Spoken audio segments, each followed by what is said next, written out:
Hello everyone, we're back with another podcast, and today our topic will be about our favorite Spider-Man from the Spider-Verse. We recently watched the Into the Spider-Verse and Across the Spider-Verse movies. I watched Into the Spider-Verse again to catch up. And as we all know, I hope everyone has kind of watched at least Into the Spider-Verse. So there are multiple Spider-Men.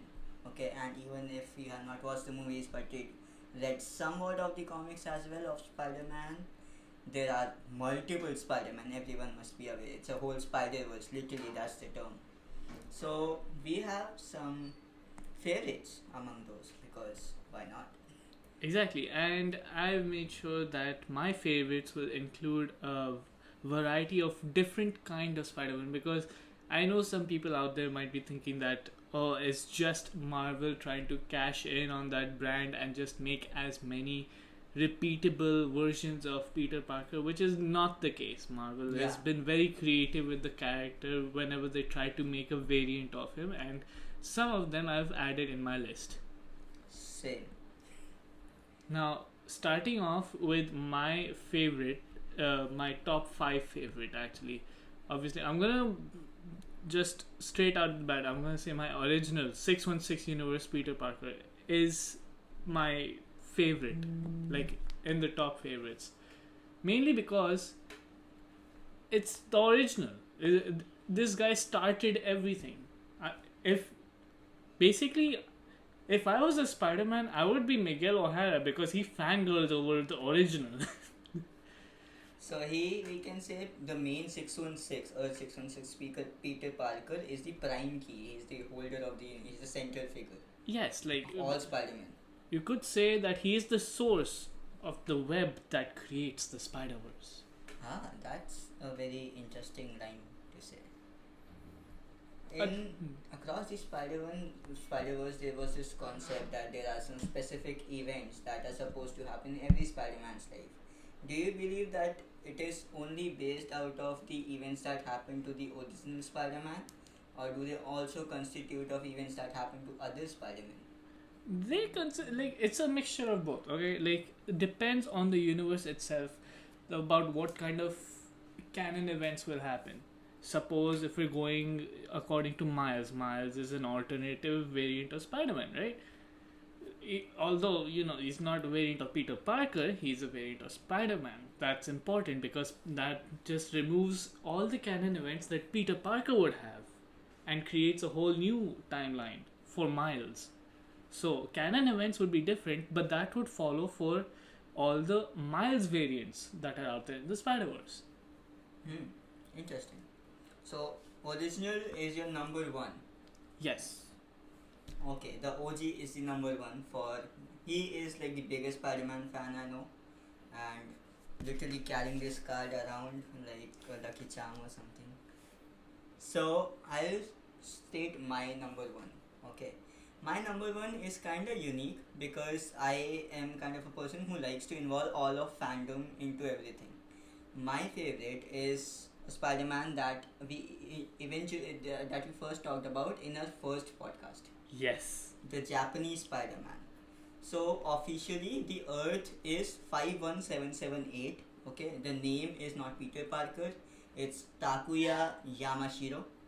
Okay, it's a very Japanese name. The backstory is very different with different names, but the canonical events do take place with different names, of course. So Gwen Stacy falls off Not the Gwen Stacy, some very Japanese name, but yeah, Gwen some, Stacy. some sorry. died in a different manner. His loved one died, his mentor died.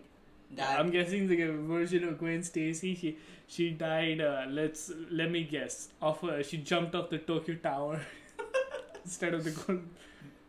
this show was like really OG. Like we didn't even get to watch much of it. Yeah, you could say that Japanese Spider-Man and the TV show that he had, or I think it was a TV show. Yeah, it was a teach. It was in the same era as Adam West Batman. So like at that era, superheroes were not taken seriously at all. Yes. So that's why They were supposed to be comedical, funny, to make children laugh actually. yes, nothing that would be too close to the source. They just take the concept, and sometimes they might not even stick to the concept, because as far as I remember, Japanese Spider-Man did not hesitate in killing either. Oh, he killed. Also, there are two very interesting facts about him that I love. One, he was created by Toei Animation. Oh, Toei Animation, the same studio who produces One Piece. The biggest anime that's going on, Toei Animation was the one that was responsible for the design, story, everything of this Spider-Man. Also, this is the Spider-Man that was responsible for, motivating the creation of Power Rangers and Transformers, both.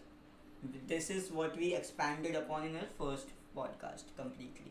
exactly. We'll add the link. Of course, like along with Power Rangers, he also inspired that Spider-Man can be something that can be shown cinematically. Yes. That Because was actually the first cinematic live action adaptation, we can say. exactly. So like if anyone thinks of Spider-Man from the comics, and suppose we're in the historical era and someone brings this idea to you and you have to bring it to the camera, you're obviously going to be like, how are you going to film this? Of course, CGI was not exactly a word that existed in that moment. Even though special effects were there, CGI itself had not evolved to a point where it was doable, feasible. And it also became very globally popular because Stanley promoted and associated with it a lot, which really helped it, because this was one of the first things Stanley was like, okay, it is from a different country, let's globalize this and everything. Exactly. So that really also kicked off the globalization of superheroes in a way. They were not just America based. Let's move to That's the why. second favorite. Yes. Second favorite of mine is a version of Peter Parker from a very famous comic. It's not too famous though. It's just the right amount of famous. It's called the Spider Shadow. Now in this universe, events play out almost similar all the way up until Peter Parker gets the symbiote. Now what happens in this universe is that Venom has a lot more of an effect on Peter's life than he did in the main timeline. He was a lot more influential and Peter got a lot more rageful. But of course, as long as Aunt May and his love interests are around, he has a moral conscience that keeps him at bay. Now what happens is, obviously because he gets so rageful, his villains also try to take it a step too far. And this is where Hobgoblin comes in, the thin one, not Ned Leeds that we know. So the the real Hobgoblin, the Ned Leeds that we know from the MCU, is a Goblin. Yeah. Okay. Anyways, point is, Hobgoblin tracked Spider-Man down to his house, found out that he's Peter Parker, and he found out that he's related to Aunt May, the one person that he just, if Aunt May dies, his world dies in front of him. And that's exactly what he does. He burns the house of Peter Parker while Aunt May burns the house of Aunt May technically. Something really similar happened to Tom Holland's Spider-Man? In a different manner. Like, again, Tom had a very positive influence after the death. Yeah. Yes, he got like 3 Spider-Men who went through so much trauma. They were like, don't do it, bro. Whereas Saved. Exactly. And then he was still willing to just end it all, unless, the Toby God, he came and he just looked in Tom Holland's eyes and said like, don't. And that's all it took. Yeah, that Spider-Man is really, aggressive, and I really love that about him. Video suggestion. I don't know if people do this on YouTube, but please watch the gameplay of Spider-Man 2. There are some parts that the Venom there is so rageful. There literally attacks, and like in Web of Shadows, in OG game, one of the best Spider-Man games, that Yes. Venom Spider-Man is also so ragey. Like the attacks literally can kill people. Yes, I mean, like, what do you call it? In Web of Shadows and Spider-Man 2 gameplay, we get back what it means to have a black suit Spider-Man. first his voice becomes a lot more rageful from inside. Like that was Web of Shadows did that earlier on. Like you can actually have lines from the voice actors. They were told to repeat the same lines if they chose the black suit timeline. That if Peter favored the black suit throughout the gameplay, his voice would just get more rageful as he goes on. And you can see that's the exact same thing that they implemented into Spider-Man 2. It's like, and of course, the famous clip of symbiote Spider-Man chasing Shocker, going like, Shocker, you can't escape me. I'll chase you to the ends of the earth. Shocker behind the mask, we can see his expressions. Dead. Like, oh my god, please forgive me, oh Lord of my Savior. But yes, basically in this timeline, Hobgoblin set fire to Aunt May's house, and while Peter would, as we know from almost every Spider-Man movie, like other than Tom Holland's, I don't know why they discontinued this trend with Tom Holland's Spider-Man, but if you notice, every other live-action Spider-Man, Peter literally goes into a house full of fire. Yeah. Like even Andrew's version. So even though Peter himself would go just dive in and try and save Aunt May, the symbiote pulls him back because of course the symbiote's weakness is fire. So instead of letting go of Peter and letting him help Aunt May, it pulls him back, and rather than blaming the symbiote influences him a lot further, saying that if we were just stronger, if we were just a little bit more meaner, if we crossed the line, they wouldn't dare to do this. And Peter gives in after he sees Aunt May just dead, just burnt to ashes. And the first message he sends, he crushes Hobgoblin's skull and hangs him off of a streetlight with his blood just dripping down, as a message to every other Spider-Man villain out there. And it doesn't stop there either. He goes on a massacre. He almost kills every villain. J. Jonah Jameson joins the Sinister Six somehow, right? And for some reason he finally becomes morally right. Like I don't know how, but he was always morally right. His intentions were always right. But finally he understood what it means to lead a Peter Parker life, so to say. And of course, like in this, why I call it my favorite is because the symbiote gets out of hand once Peter, he finally realizes that what the hell is it doing to him. Once he gets rid of it, it infects almost every other superhero. And Spider-Man is one of the only ones that knows how it affects every other superhero. And now he and the Human Torch are the only two superheroes that aren't infected, because of course Human Torch, literally fire is his.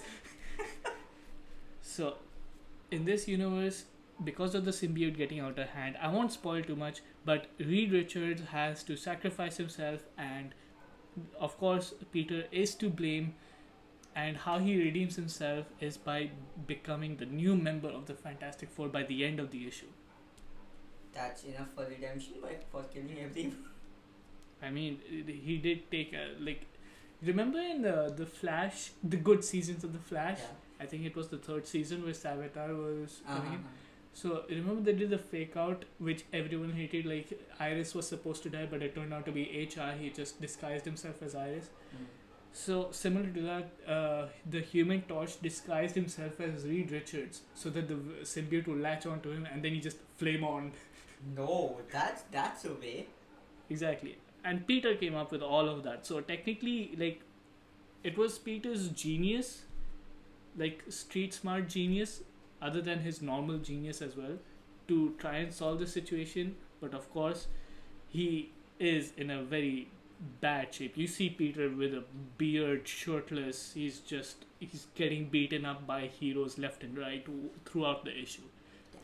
So yeah, you could say he redeemed himself by getting the shit kicked out of him. Yeah. Moving to my second favorite, the OG Spider-Man 29-9, Miguel O'Hara. Now, why do I like this guy? He is vicious. He has a specific goal set in mind. He is the leader of the Spider-Verse in most of the, multiverses as well. Also, tech. Like, I love tech, and his tech is amazing. Regenerative suit, claws, right? He has literally every web thing he can do. And he is a little day-walking vampire. Half vampire, half human. If that was not played enough, He's a Blade Spider-Man, basically. with a Punisher attitude sometimes. Of course. He's not afraid of killing. He is not afraid of. He will slash it a bit. Yeah. Like, do not. He literally went into another universe where his own self from that universe was dying, and he was like, okay, die. I'm gonna take your place, live with my daughter. Yeah, I mean, the very successful Spider-Man game called I can't remember. God damn it! Yes, it's. You search it up. Across the Dimensions or something it was, where you could play as multiple variations of Spider-Man, and there was the one that focuses on Miguel O'Hara and the relation between Miguel and Peter Parker. Edge of Time, Spider-Man Edge of Time. A very good story. Perfectly captures the relation of Miguel O'Hara and Peter Parker and how their personalities clash often, but they're like blood brothers of a sort. They, no matter how much one hates the other, they'll always be ready to help the other. Like Grindelwald and Dumbledore. Harry Potter reference. Okay. Miguel O'Hara has a very, amazing personality which I would like to follow. You are a superhero. You should have a moral compass, but sometimes it's important to take necessary steps. That's what I believe. Not a very heroic statement. Who said I am a hero? Moving to the third favorites. Yes, my third favorite is Zombie Spider-Man. Now, in this universe, there's a zombie of course there's a zombie infection that's spreading, a zombie virus spreading around, and Peter Parker, while fighting these zombies, gets bitten by a zombie version of Captain America. Now he knows that he's going to turn into a zombie, so the first thing he does, because with great power comes great responsibility, he goes to his house and tries to safeguard Mary Jane and Aunt May as fast as possible. Just get them out of danger as fast as possible. But he's too late. He transforms into a zombie as soon as he enters the house, and he eats Aunt May alive while Mary Jane watches in horror. And the best / worst part about this zombieverse is that everyone is still here. Like, they're still sane, they still have a conscience, they still have their moral compass in a way. They're just so infested with their hunger that they just lose it sometimes. Exactly, they can't control their hunger and they just massacre anyone that's in their way. And that's why Peter has, like, while he's eating Aunt May, he's like, I can't stop myself, I can't stop the hunger, run away from me. And that's like, it really, like, like, Zombie Spider-Man is a true testament to how morally strong Peter Parker is, because even though he's a zombie now, he punishes himself so hard for what he's done. He literally rips off his skin because he does not want to identify himself as Peter Parker anymore. And of course he tries his best to do the right thing, and he is the one responsible for stopping the zombie virus from spreading anywhere by killing every zombie. Of course not by himself, he takes the help of the Sandman and of course science and comic explanations, but the point is that he is the sole reason for the zombie virus to stop.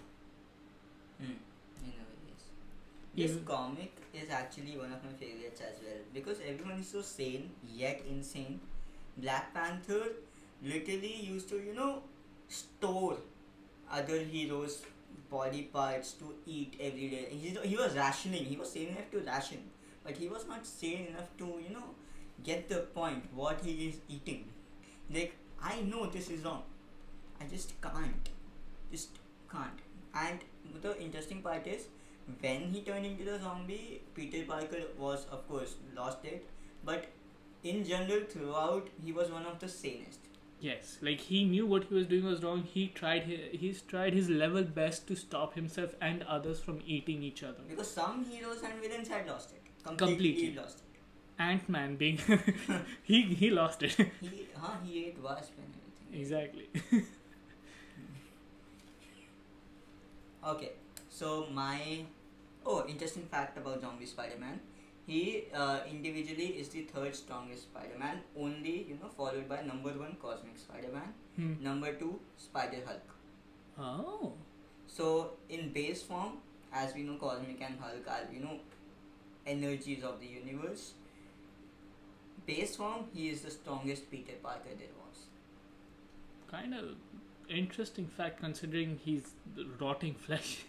No, before becoming a zombie, he was the strongest Peter Parker Spider-Man. Ah, okay.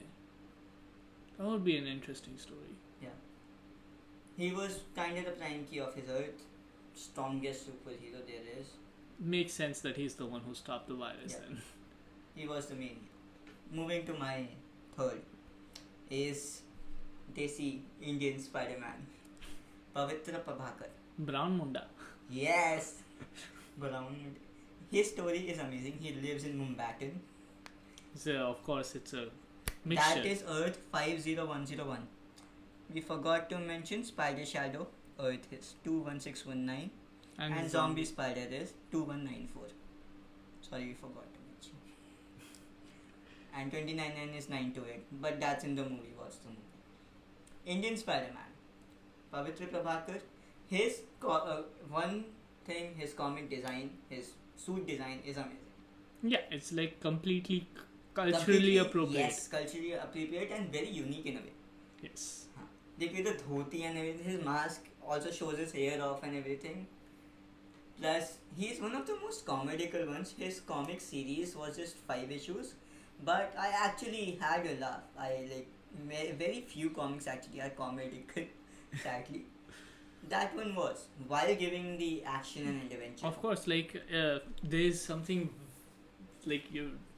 very unique about Indian Spider-Man. Okay? Like, I'll give you 2 guesses because it's very easy to guess. 2 guesses as to why Indian Spider-Man is one of the most unique out there.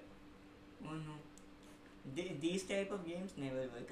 I promise you I will get it wrong. Go ahead. He's Indian. He's not from New York like most of the others. Well, technically he's from New York. He lives in Mumbai, which is a mixture of Mumbai and Manhattan. Okay. He's black. No, that's Miles. Yeah. I know. Just no. Games, mind games. Indian Spider-Man, Pavitra Prabhakar, he is powered by the Indian gods.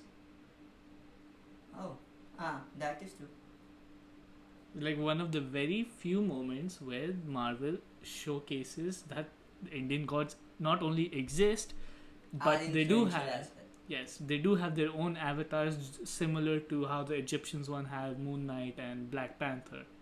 I will add the link of the a very different comic series in the description of this video. It tells you about all the different gods and everything in Marvel Universe. Indian gods specifically, they live in Vishanti, and it's very beautifully designed and created every aspect. They really thought about creating a multiverse of gods. All of the pantheons are given respect, like Shiva, Ganesh, everyone is there. It's pretty awesome. Exactly. So that's what makes Indian Spider-Man stand out a lot more from the rest, is because his origin literally starts off with a god supporting him. It's like he doesn't have plot armor, he has god armor. Huh. Powered by the gods. Like he's got the Batman level of plot armor. You know how Batman was changed like that. He was actually influenced by a Bat God. Similar to that, Indian Spider-Man was like he wasn't just influenced. He was just straight up the Indian God just showed up right in front of him. He's like, here you go. Boy down. But yeah, he talked about how unique he is. I'm gonna talk about how similar he is. Even though being so different, he follows the canonical events in a most similar fashion to Earth 616 Spider-Man. Most of the other Spider-Man follow the canonical events, but the disruptions are too varied. Yes. But this one is not. It's just a name change. Okay, Gwen is Gayatri. That's it. Yeah. And the same things happen. So yeah, he is right up there, and his dialogues are amazing. Watch Across the Spider-Verse fast. Not to spoil it. Moving to the fourth ones. Now, my fourth favorite Spider-Man is gonna be Superior Spider-Man, which is very famous. Okay, like rightly so. Is the universe where Doc Ock took over Peter's body, while still having the consciousness of Peter somewhere lurking inside. This happens in Earth 12131. So, in this universe, Doc Ock's body is dying, decaying, old. Anyways. So, what... Power of the sun, not in my hands. So, what he does is he hatches a plan of having his consciousness be transferred into Spider-Man's body. He successfully does so. Now, while Peter's consciousness is temporarily in Doc Ock's body, he hatches his own plan where... in which what he does is he manages to merge the minds of Doc Ock and himself into the same body. So it's a mixture of Doc Ock knowing Peter's life, history, and why he is the way he is, along with Peter knowing what Doc Ock is capable of and trying to be the Aunt May of Doc Ock in the sense of holding him back. So yeah, like Superior Spider-Man has, of course, because it's half Doc Ock, has a lot of ego, but he has a lot of tech upgrades as well, including the very famous 4 arms that the Iron Spider is also famous for. But like, not only that, he has improved on the spider bots, he's improved on his webs, he's improved on his senses, his entire suit. He's actually like superior in every way except for one, that is his moral sense. Otherwise, he's literally the superior version. Well, he has a lower moral compass in my regards. Even that is a superiority. He would go for brutal force. Sometimes it's necessary. You think breaking off Scorpion's jaw was necessary? He's a scorpion. No, what you just see a scorpion and you break its jaw? What sense Scorpion, is that?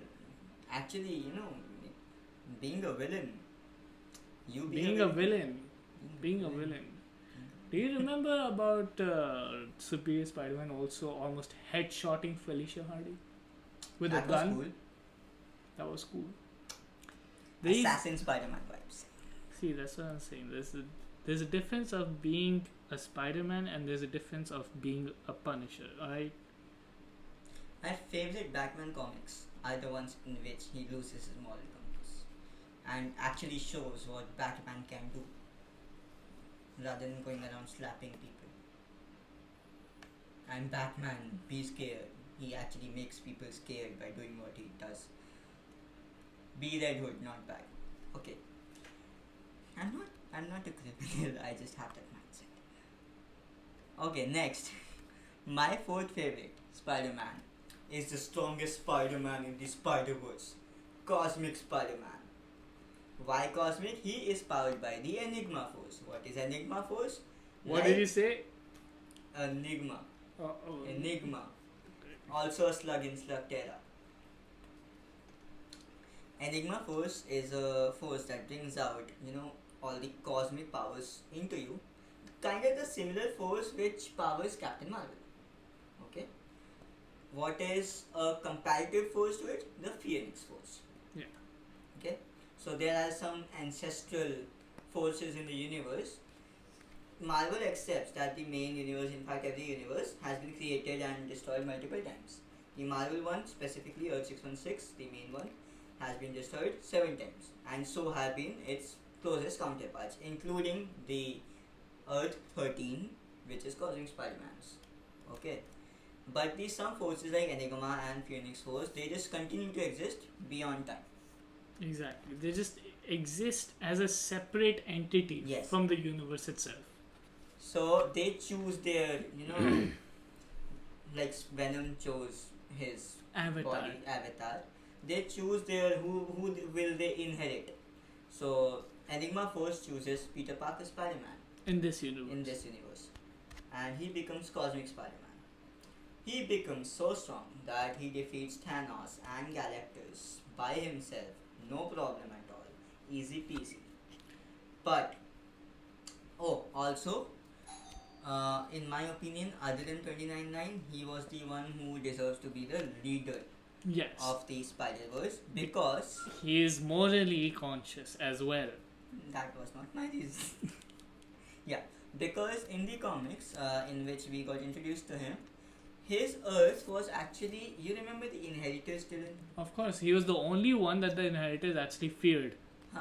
Also, the entire fight, the entire plot of the Inheritors took place in his Earth. Oh, because his Earth was kind of like a post-apocalyptic world. No, it's not post-apocalyptic. It's just that he has the most power, alright, and he has the most saving power, kind of. He became the central figure of that comics. Yeah. And he was like, let's get the Inheritors to my Earth, and we'll fight them off there. We'll set the base on my Earth. I know my Earth the best, we'll fight them off here. Fair enough. Taking the lead. Although he died away, stupid death. Yeah, that he just straight off went for the leader of the Inheritors, Solus, and he killed him. Solus killed Cosmic Spider-Man. He was overwhelming. Very overwhelming. It's just that he made a very dumb move. Or Yeah. it's just Happens to the best. comics. There's Someone always has some to die secret. for motivation. There's always some secret ability that overturns the. It was very sad, but yeah. But yeah, you did get a Cosmic Spider-Man even after that version. There was a version where Miles managed to get the Enigma Force temporarily. Note, while researching, I found out that there are some, titles of Spider-Man that a lot of Spider-Man in other universes actually also gets time by time, because they are more than being just a individual of a universe. They are titles like Cosmic, even Superior. Yeah. In multiple universes, Superior Spider-Man exists. Okay, and then of course Symbiote Spider-Man, obviously, and Iron Spider. Iron Spider was Peter Parker, it was Ben Reilly at a point, it was even Kaiser Parker, another clone, and 3 more clones of Kane. Peter Parker at the same time, which were named as a trio. Okay, Michael and Patrick. Many people don't know about this, but there were 3 clones, and Peter Parker was like babysitting them, and he made Iron Spider suits for all of them. You help me like this, and in the end, AMDZS gets it. Who's AMDZS? He's a very Later brilliant. on, Yeah. he becomes the sane Hulk. He's also featured in the Ultimate Spider-Man animated series. Yes. A lot of these characters are. Ultimate is one of my special mentions. It's very nice. 1610. Yes. Okay. Now Talking moving about on. the final ones. The final one. I made sure that this one is in the last because it's so bizarrely unique that you cannot even say that oh, this is definitely Marvel ripping off the same character. No. Now what? Like suppose you don't know anything about Spider-Man, and this guy shows up and stares you right down in your face, and you just robbed something or you just killed someone or something like that. What is your first fear of a superhero titled Spider-Man? Is that he would control spiders or something, right? Is it a spider? Is it a man? So this version is called Spider's Man, Of and he comes from 9997, Earth 9997. In this story, it follows the very beginning is just similar, just very small amount is that Peter enters the lab along with other batchmates, and he sees that there are like a nest of spiders that are being bombarded with radiation and everything. Yes, like a whole nest, 3-4 nests. I don't know what the plural of spiders is. Spiders. No, I meant as in, you get a herd of lions, you get a flock of birds. A nightmare of spider. Okay.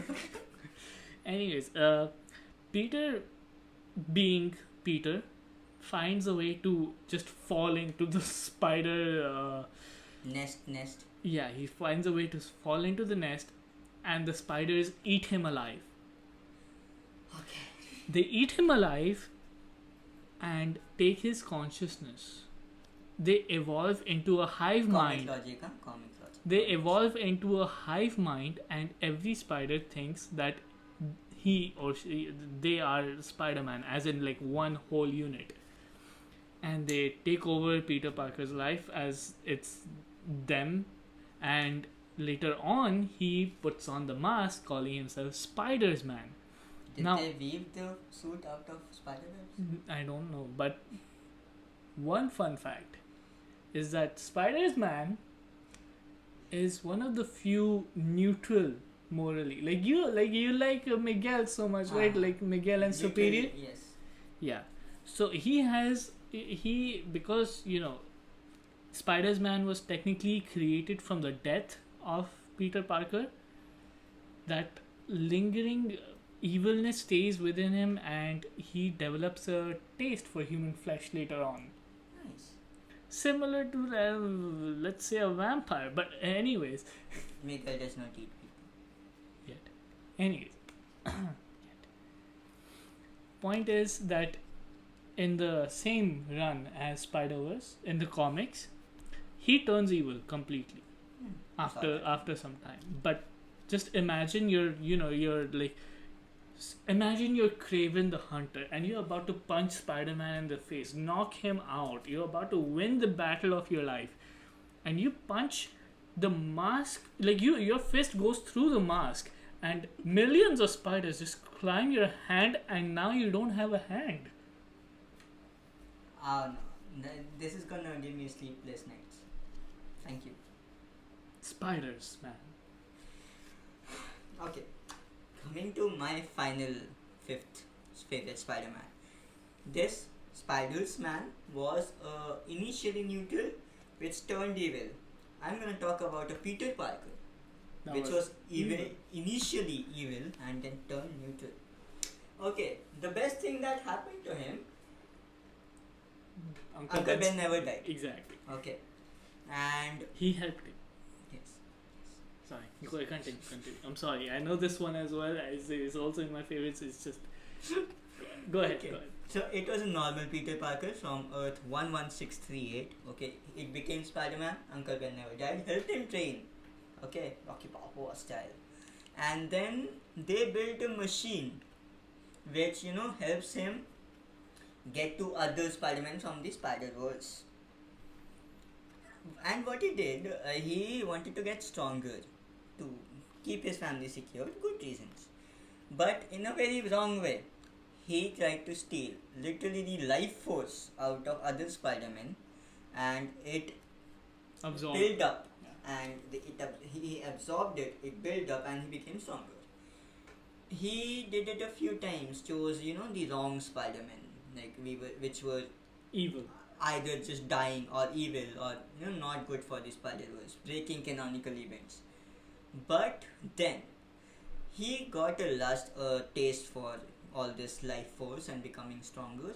He just started doing it to everyone. He just went to every verse and then grabbed the life force, and you're like, oh my god, I'm strong. He was Peter Parker only a bit. He was not Ghost Spider. When he will turn into Ghost Spider, he will actually turn good. At one point, he almost destroyed the Spider-Verse Okay, in his timeline, and he realizes, alright, oh no, what did I do? Oh shit.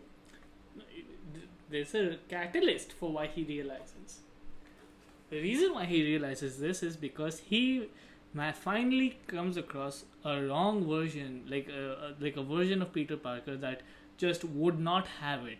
Like he was literally, he's strapped to the chair. He's about to get his life force taken. He just punches his way out. He punches his way out of that. He tries to talk some sense. He talk no jutsus his way to this ghost spider, like the Peter Parker yes. of Earth 11638. And that's when he goes like, "What the hell?" He has a realization due to some other Spider-Man, some other universe, and then he takes the help of Mr. Fantastic. Okay, he takes the help of Mr. Fantastic, and they build a machine which kind of releases the spirits, the Atmas, out of him, the life force basically. But all that hollowness has to be replaced now. So what do they fill it with? The spirit of vengeance. Spirit of vengeance is literally the force which made Ghost Rider. Okay. So he is now a Spider-Man who is sad because of his evil deeds, and now he has a spirit of vengeance inside him. So he is a blue flamed ghost spider. He literally has a skull on flames, like blue flames. Very cool looking. Very bad backstory. Bad in a like evil backstory, but pretty awesome. Like, I'm surprised he's not in the top 3. Well, Japan just has a very good influence, and then tech. Well, Japan has a Megazord, so Yeah, Japanese Spider-Man has a leopard sword. not to mention a talking car and everything. So it's Japan. It's Japan. Japan. Most of our audience is from Japan. Oh, konnichiwa. Ohio, whatever you accept. Konnichiwa. Hello. Ohio is a timestamp of good morning. Yeah, I hope you're watching this in the morning. So, anyways, guys, that's our top 5 different Spider-Man from the Spider-Verse. Yes. Inspired from the movie, Spider-Man Across the Spider-Verse. We aren't sponsored yet, but we hope to be. Anyhow, we love to give this content out. Just give us a like, share, subscribe this content, and we'll put out more as fast as possible. Our podcasts are also available by the name of AMDZS on Spotify, Amazon, Google. Everywhere. It's Google. everywhere. Just We watch really it went all the way to Google. Google Podcast, man. No one, just literally no one goes there. Apple Podcast as well. It's everywhere. Just watch So, it just like the web of spiders, yes. we have spread our webs. Okay. Sayonara. See you next time.